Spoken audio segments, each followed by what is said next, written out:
Hello again, ladies and gentlemen. I'm Marvin Sprouse. And I'm Charlene Sprouse. And we're here to talk about one of our favorite chapters in our new book, The World's Greatest Motivator. And you remember from last time I told you that the world's greatest motivator is discomfort. You put your hand on a hot stove, boy, you're going to get that hand off that stove quickly. And you're not going to put it back on there. Nope, you've learned something. Don't put your hand on a hot stove. You know, today tolerance is almost a sacrament. We're supposed to be tolerant of this and tolerant of that, and political correctness dictates that we should be tolerant. Being intolerant seems to be the world's greatest crime or sin. And I'm here to tell you that something's missing here, because there's some things we should not tolerate in our lives. I will not tolerate a child talking to me using foul language.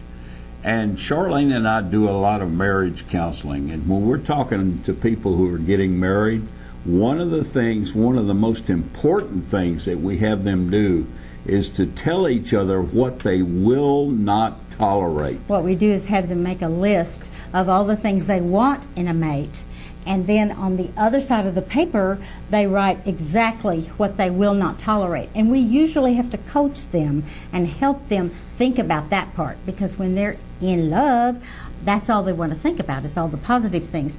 If you do not bring up and explore the things that could be very negative, that could hit you right in the face and cause a marriage problem that might not be solvable. So we start right from the beginning talking about and it's hard. People don't want to talk about that, but they need to.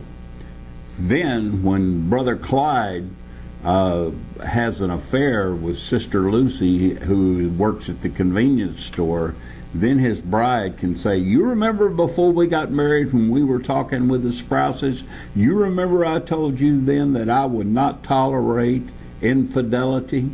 Well, it's pay-up time. I'm not going to tolerate that. You need to go find another place to sleep tonight. Or decide that you're going to cut it off now, in this minute. But you start out by telling people, I will not tolerate this. And hey, employers, don't you think it's a great idea to tell people what your dress code is, for example? Say, hey, no, we don't wear sandals with no socks to work here. No, we don't wear those little wife-beater T-shirts to work here. Nor low blouses or short skirts, whatever it is. If you put it in print, that's what you expect of them, and you will not tolerate anything else. So intolerance is simply a list of things that you're not going to have in your life, and you decide in advance you're not going to have it. There are no surprises for anyone. Everybody knows the rules, and that's a fair way to play the game, don't you think? In marriage, it's very important. Because of what you're not going to put up with and all the things that you are going to put up with.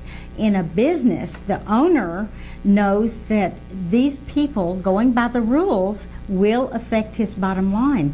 Also, the bottom line will be affected when they're not going by the rules.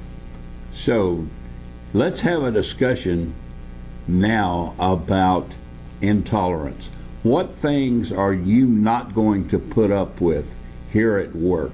What things are you not going to put up with at home in your family?